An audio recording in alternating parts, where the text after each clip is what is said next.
Malvenidos sean todos a este especial de leyendas e historias macabras desde el mismísimo Panteón de San Fernando.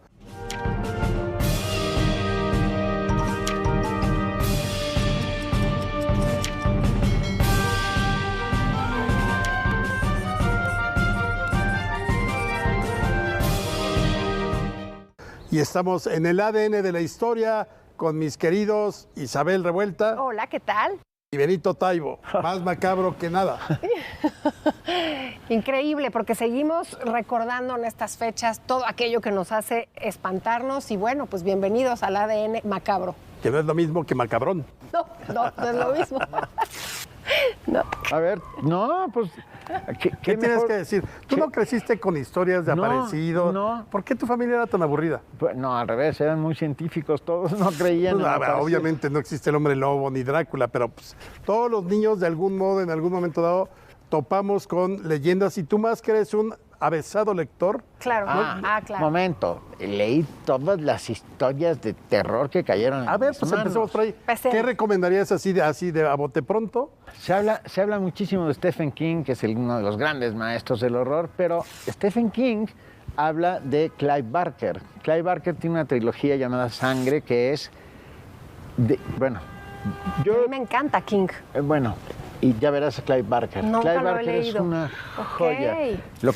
King lo considera un maestro del terror y del suspense. A mí me gusta mucho, me gusta Edgar Allan Poe, me gusta H.P. Lovecraft, me gusta mucho, por supuesto, Stephen King, que me parece un gran escritor. Además. Lo es. A mí debo reconocer que a mí sí me dan mucho miedo las películas de terror, las historias de miedo me dan escalofríos, pero sí son fabulosas. Y lo que estabas diciendo ahorita, Alejandro, retomo la pregunta. Cuando eres niño, todo te asusta. Bueno, a mí me asustaba todo.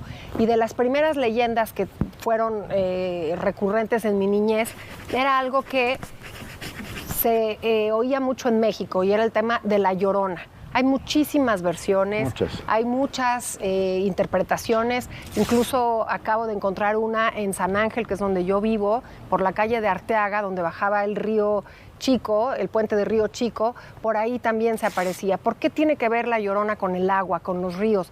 También está muy presente en Xochimilco.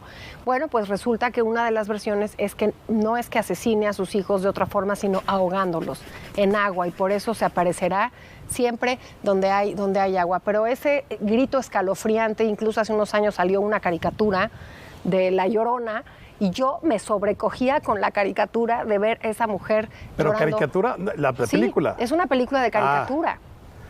En donde esa leyenda cobra, lo hacen muy bien, está muy bien hecha. La leyenda de La Llorona, de hecho. Tal cual. Que es una trilogía, ¿no? Sí. La leyenda de la Nahuala, de la de La momias. Llorona, las momias de Guanajuato, Así tetralogía. Es. Sí. Exactamente, de un chavito, pero bueno.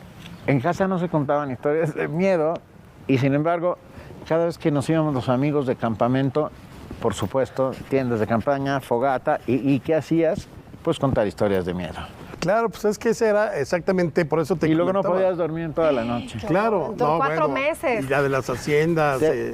Una de ellas en Huasca, Hidalgo, nos fuimos a acampar toda la noche contando historias de miedo, no sé qué. Teníamos unas pequeñísimas tiendas de campaña. Yo estaba realmente muerto de miedo. Sí, soy muy Aprensivo, por llamarlo de alguna manera. Sí, y de repente, es la mente la que te traiciona. 4 de la mañana, por ahí, siento algo en el pie.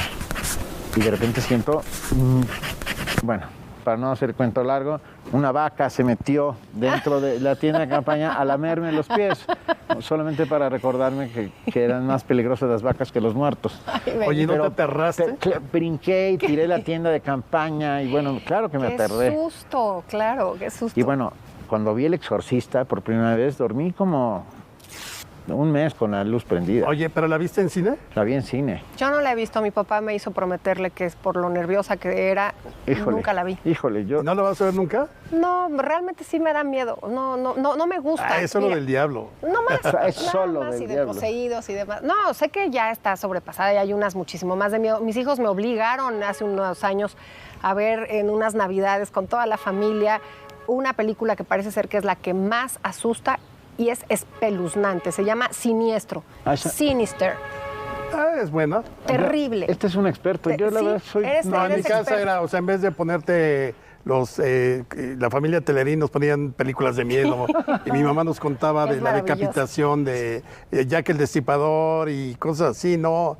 Nosotros sí que hicimos con muchas historias de terror y pues desde mi abuelo, la mano pachona que se aparecía en la covacha, que era una manera como de decirnos, no entren niños a la covacha de su abuelo, porque ahí está todo eso, y entonces decía, porque se les va a aparecer la mano pachona. Entonces yo siempre asocié la mano pachona cuando conocí la de Obregón. Que era prácticamente, o sea, así, totalmente cortada y toda pachoncita, peluda, con los músculos. Entonces me imaginaba cómo se iba a ir arrastrando hasta alcanzar mi cuello o evitar que pudiera salir. ¿Y podías dormir o lo disfrutabas? Lo disfrutaba. ¿En serio? Sí, hay que tener una sangre para eso. Por supuesto, claro. hay que tener un espíritu de ello. Y luego contar historias de miedo en un panteón, pues creo que aquí sucede, en este Panteón San Fernando se hacen historias y leyendas.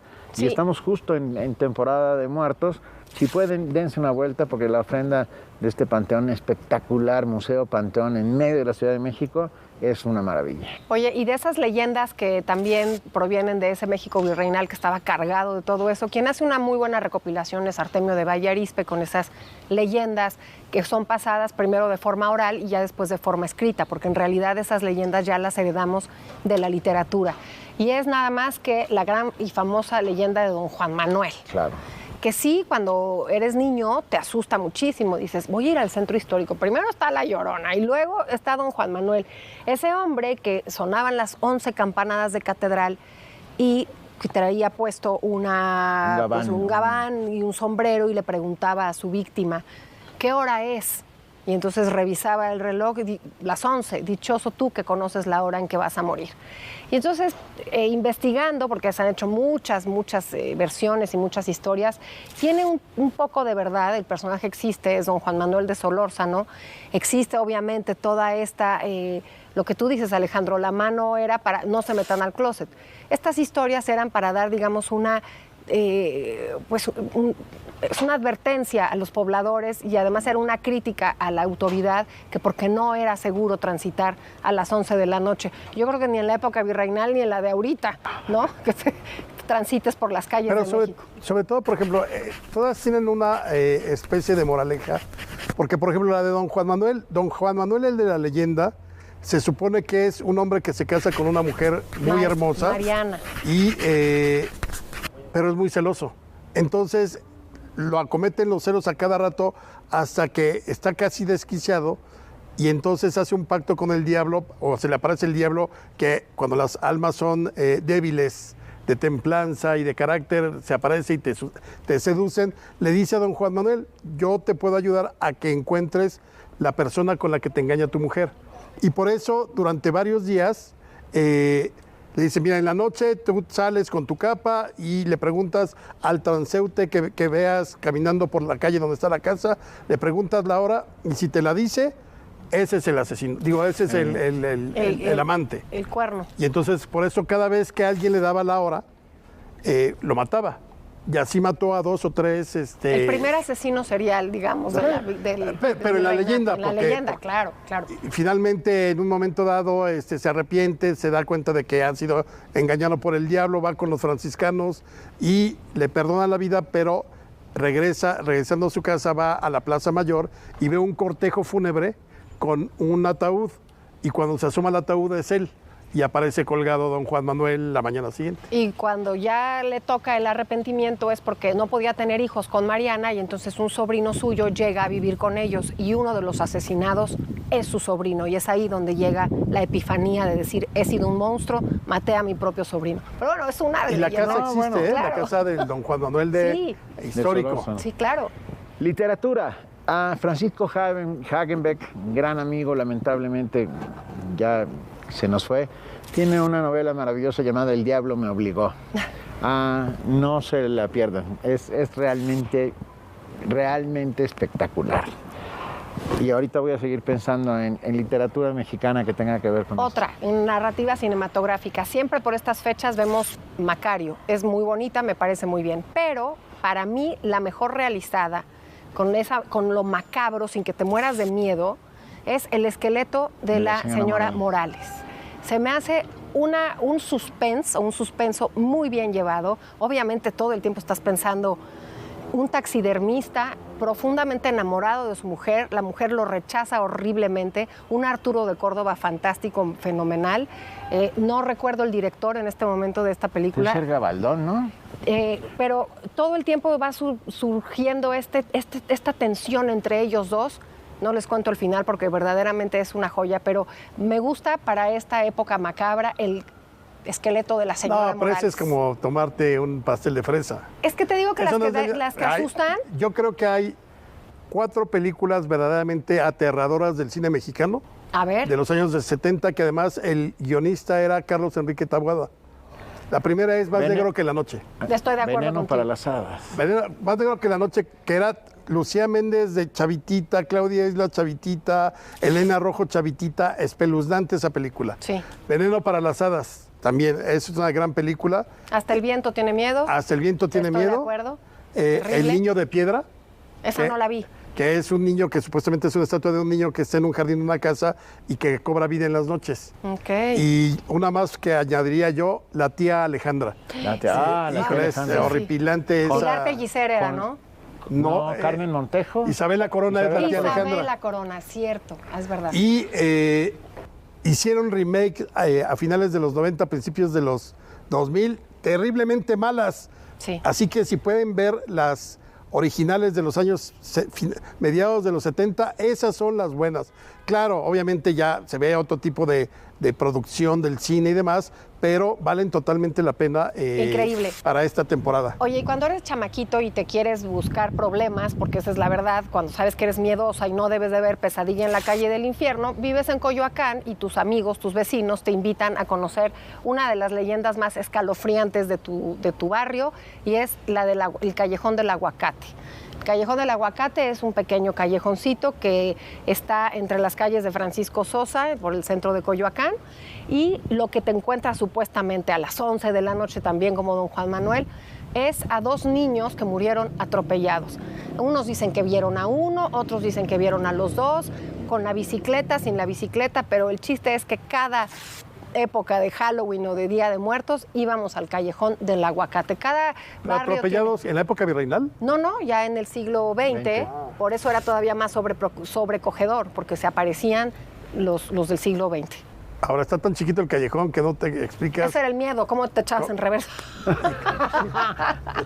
Por eso entrabas en pánico. ¡Muévete! No, es que yo no. Horrible. Unos gritos. Gran película mexicana de terror del siglo XXI, considerada como la mejor película de terror del siglo XXI, Vuelven, de Isa López. No la he visto. Fíjate, esa no la vi. No te la pierdas, porque ahí sí yo me morí. La vi en el estreno, porque mi hermano produjo. No. Sí está o sea, ver las películas así, ¿no te ha sucedido? Sí, siempre. Por la rendija, siempre, claro, tú sí, siempre tú no. las veo por la rendija. Tú lo disfrutas. O sea, y además, sí espero así el susto terrible. ¿Cuál es la película que más te ha asustado? Es como del 80 y, ¿qué sería? 83, 84, se llama Superstición. Y es la historia de una familia que llega a una casa y en la casa habita una bruja. Pero es como un espíritu de una bruja.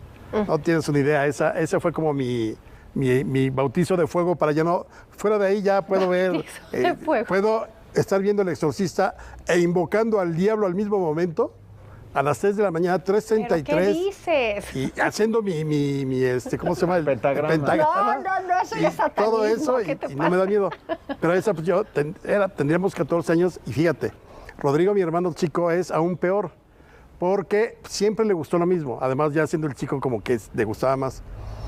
Esa película la fuimos a ver a los cinemas Satélite 2001 y 2002, que estaba en Plaza Satélite.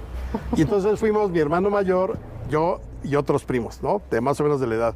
Pero Rodrigo, que tendría, yo creo que 6, 7 años, quería verla. Entonces le dijimos, te llevamos, pero si le dices a mi mamá, te vamos a asustar en la noche. Entonces lo metimos de esas donde se dividían las salas, lo llevamos a verla, aterrado así. Entonces en la noche se va a dormir con mi mamá.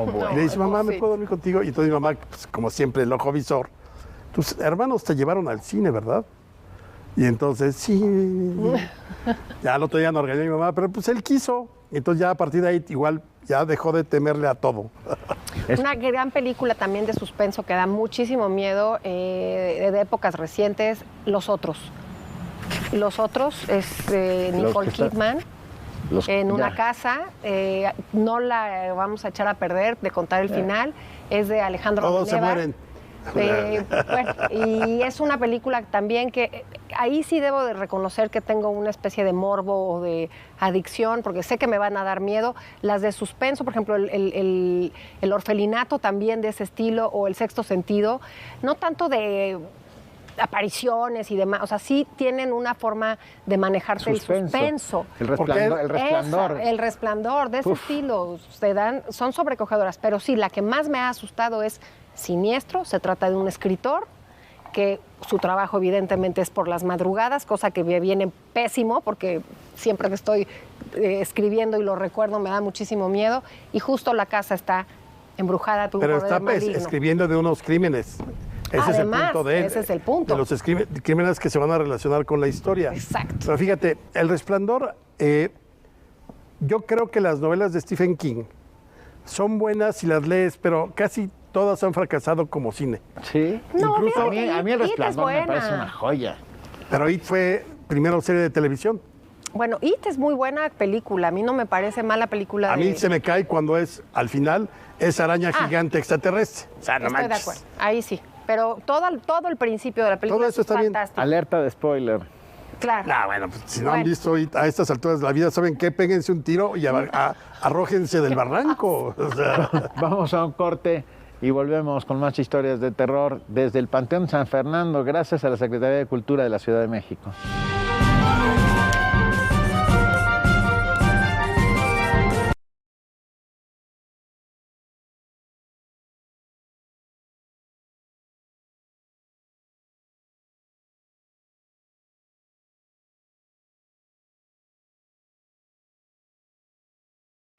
Te acompañamos todo el año.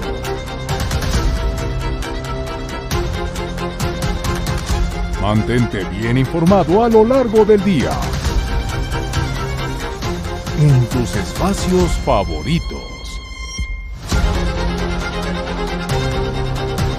Somos tu central de noticias de confianza.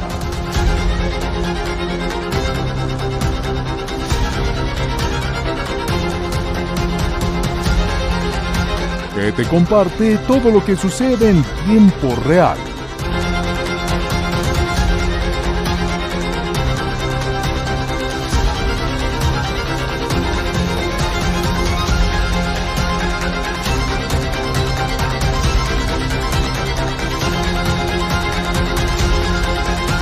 ADN 40. Siempre conmigo.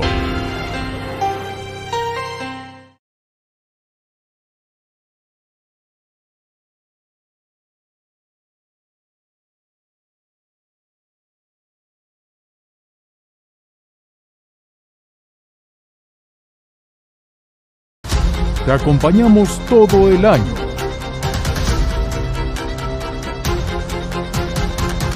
Mantente bien informado a lo largo del día. En tus espacios favoritos. Somos tu central de noticias de confianza.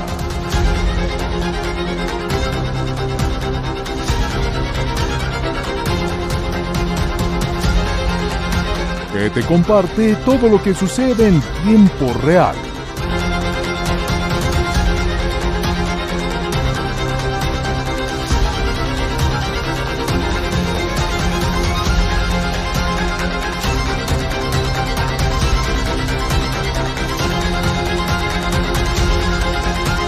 ADN 40.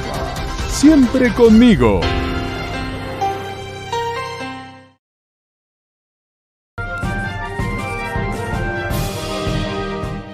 Y perdón, pero pensé en una película que me acaban de recordar el nombre, que es El Día de la Bestia, de Alex de la Iglesia, que es Entre cómica y humor negro y terror. Humor negro y terror. Macabra. Sí, No es, la he visto. es maravillosa.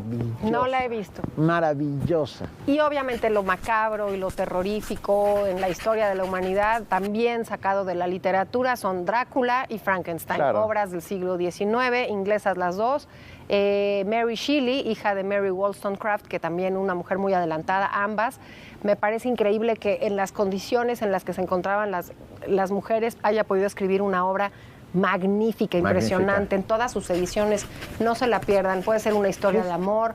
Es una historia de anticipación científica. Sí, increíble. Es la precursora de la ciencia ficción. Me fascina. Sí, yo creo que yo no la pondría como terror, No, yo sería tampoco. ciencia ficción. No, yo tampoco. Y Drácula, una historia macabra de amor. Es una historia de amor. Ya que después le hayan dado la vuelta y el ataúd del vampiro y todas esas. Tú fuiste a Transilvania. Bram Stoker nunca fue a Transilvania. Todo lo hizo consultando guías de viajero. La escribió en Londres. Igual que Emilio Salgari, que nunca salió de Italia y habló de Borneo, Malasia, Sí, bla, sí, bla, bla. sí, tal cual. Yo tuve Tal cual. Y además seguir la ruta de los De lugares Vlad donde Tepes. habían nacido, donde había defendido. El empalador. De los turcos y todo eso. Es que, perdón, por ustedes no lo saben, la historia de Drácula viene de Dracul. Dracul era como llamaban a Vlad Tepes. Dragón, Vlad Tepes, de la Orden del el Dragón. el empalador que lucha desde el cristianismo contra el Imperio Otomano y empala literalmente a más de 10.000 otomanos, una barbaridad. Y luego la condesa Báthory. La condesa esa Báthory, sí. que supuestamente bebía... ¿No? Y se bañaba en la sangre. Supuestamente mataba a jóvenes. A las vírgenes. jovencitas para mantenerse joven. Ay, siempre poniendo la superficialidad de la mujer en, Sí, bueno, por en supuesto. esos cuentos. Sí, claro. Oye, los cuentos macabros, no me acuerdo si lo he comentado aquí, pero también Horacio Quiroga en su... El almohadón de plumas. Es el almohadón Ay, de plumas. O la de la niña que juega con los hermanos que tienen como retraso mental Sí. No recuerdo el nombre, pero sí. y que los tres se le quedan viendo cada vez que juegue ella en el patio. Bueno, Aura de Carlos Fuentes es una historia de sí. miedo. Bueno, si te pones a ver también un poco, la de Juan Rulfo, Pedro Páramo, también empieza... No, bueno, pero a ver, ya están girando a la literatura. Esa no es de miedo. No, es tiene- de como de los recuerdos, las remembranzas que toman la forma de el espíritu. Pero No, todos están muertos. Pero es como Cumbres Sí, Borrascosas pero- que empieza no. con el viajero cerrando la ventana y lo que lo sobrecoge es la mano fría de Kathy. A ver, tú llegas a un hostal y lo que sientes es la mano. Te mueres de miedo desde un principio, claro y que ya, es de mis... ahí se acaba el ¿Has miedo. visto un fantasma alguna vez? No. No. Claro que no. Mira que lo has intentado. He tenido sesiones espiritistas. Sí, no. En las sesiones espiritistas, ¿alguna vez ha contestado a alguien? ¿No? No. ¿Conoces a alguien que diga que sí? No. ¿No? ¿Algún medio? A ver, en la familia de mi madre siempre fueron muy devotos de las ánimas del purgatorio. Mucho, mucho, mucho. Así de, para todo, las ánimas del purgatorio y las ánimas del purgatorio. Entonces, la tía que se queda a cargo de mi mamá, porque mi mamá se queda huérfana a los 6 años, y luego su hermana, con su hermana que se queda, tendría 2 años o 3, la cuidó toda la vida. Entonces mi mamá creció como en un ambiente muy religioso, pero además muy de devoción a las ánimas. Mi mamá cuenta que a ella le tocó ver que las ánimas molestaban a mi tía de este modo. Por ejemplo, ellas ya estaban acostadas como niñas, como adolescentes, y de pronto se abrían las llaves del agua, o le movían la cama, o le tocaban el vidrio desde afuera en un segundo piso. Entonces lo que hacía mi tía y que decía mi tía era: ánimas, sí es cierto, se me olvidó rezar por ustedes, ahorita les rezo. Y ya. Encomiéndate. Ese tipo de cosas era de las que llegaron a contarse en casa con mi mamá, así de cosas extrañas. Sí, porque es como empiezan todas estas Bueno, leyendas. y esta tía, por ejemplo, ya estaba muy grande, padecía del corazón, y un cuñado suyo muere accidentalmente, además en un velorio. No. No. Oye, Es ¿cómo que no la iba a historia- estar la afectada historia- del corazón si se la pasaba viendo espantos? La historia era muy, muy, muy trágica porque el difunto tenía a su hermano que lo estaban velando porque había habido un accidente en una carretera, entonces el hermano se muere. Entonces mi tío, el cuñado de pues lo que sería mi tía Beta se llamaba, pues va al velorio y entonces entra un borracho con una pistola al baño de mujeres y entonces pues obviamente varios hombres entraron a sacarlo y empieza a disparar y le dan un tiro a mi tío y se muere. Se llamaba Nacho Anaya, un excelente bolichista, campeón mundial, que además se había cortado 2 dedos en el trabajo y de todas maneras tenía un toque de boliche. Bueno, entonces, pues imagínate, ya estaban velando a los hermanos y en mi casa yo tendría 12, 13 años, todo eso lo fui sabiendo. Pero no sabían cómo decirle a mi tía que habían matado a su cuñado. No, bueno. Entonces, cuando ya decide la hermana mayor de mi mamá ir con mi tía Beta a decirle, oye Beta, pues te traemos una mala noticia, les dice, ya lo sé, Nacho ya vino a despedirse. No, bueno, qué cosa tremenda. Mira, de las cosas que no voy a poder dormir hoy. que en mi familia, mi padre en algún momento también sintió la muerte de mi abuelo. Pero quería regresar a estas historias, a estas leyendas tan arraigadas en nuestra historia. Y una de ellas es fantástica, me parece una mujer increíble, la mulata de Córdoba. Claro. Alguna vez hasta pensé escribir realmente sobre ese personaje y buscarlo. El cuento va, la leyenda va que en las cárceles de la Inquisición, que por cierto están recién remodeladas, recién intervenidas, es el Museo de Medicina, porque es el antiguo Palacio de Medicina y la UNAM lo tiene fantástico. Vayan a verlas, son tremendas, terroríficas. Estuvieron también desde Morelos, bueno, obviamente Joseph Lumbroso, Francisca Núñez de Carvajal, muchos personajes. Y entre esos personajes, una mulata. La Guillem de Lampart. También Guillem de Lampart. La mulata está en la Córdoba. columna de la Independencia, sus restos. Sus restos. Entonces esta mujer obviamente estaba esperando a ser torturada y escuchaba las torturas de otras mujeres. Estaba acusada por la Inquisición, por supuesto, de brujería, era una bruja. Para no hacer el cuento largo, pide en una de esas noches de estar escuchando los lamentos de sus compañeras, pide una tiza, no sabemos si es una tiza, un pedazo de piedra, un carbón, y entonces dibuja un barco de velas maravilloso y le habla al carcelero y le dice, ¿qué le falta a mi barco? ¿Estás loca? ¿De qué estás hablando? ¿Cuál barco? No, acabo de dibujar un barco, ¿qué no lo ves? Y que en ese momento el carcelero ve este barco maravilloso, tremendo, pues le falta navegante. Pues gracias por tu deseo. Y en ese momento desapareció navegando en el muro. Al día siguiente encuentran muerto al carcelero con los iris abiertos por completo los ojos y en el iris del ojo el barco impregnado. Es una leyenda bellísima. Está muy bonita. A mí me contaba, mi abuela nos contaba una que era maravillosa, pero así de esas verdaderamente. Un ranchero en Zacatecas que acostumbraba a ir, ahí en Juchipila, que acostumbraba a ir a la cantina del pueblo y pues, ponerse muy briago, ¿no? Entonces, una de esas noches ya el cantinero le dice, oiga, tiene que irse usted a su casa porque pues, ya voy a cerrar. Una última, ¿no? Entonces se sale medio tambaleando, se sube a su caballo, entonces empieza a cabalgar así lentamente, va medio dormido, pues además el caballo ya sabía dónde ir, ¿no? Y entonces de pronto así a lo lejos, entre los maizales, se escucha el llanto de un niño. No era un gato. Y entonces en ese momento, pues así como que se medio despierta, y dice, ¿un niño aquí? Entonces se baja del caballo, y entonces empieza a caminar entre los maizales y encuentra una canasta y está escuchando a un niño, y así que está llorando. Entonces lo que dice, puta, me lo voy a llevar, no dijo uta, pero dijo, uy, okay. Me lo voy a llevar al pueblo porque quizás es de alguien que lo dejó aquí o lo abandonaron, le voy a decir al cura. Y entonces ya como puede, ya sale del maizal, ya para ese momento ya se le había bajado la borrachera, y entonces se sube al caballo, sube la canasta, se sube él y sigue cabalgando, era luna llena, y entonces, pero el niño sigue llorando. Entonces dice, pues voy a ver, pues de quién es, a ver si lo reconozco, el rostro. Pues era un pueblo muy chiquito. Y entonces le quita la cobija y el rostro del diablo, tata, ay, ya bonito. Tengo dientes. Y con esto nos despedimos. Millones de gracias por habernos acompañado aquí al Panteón San Fernando para escuchar historias de horror. Gracias. Gracias.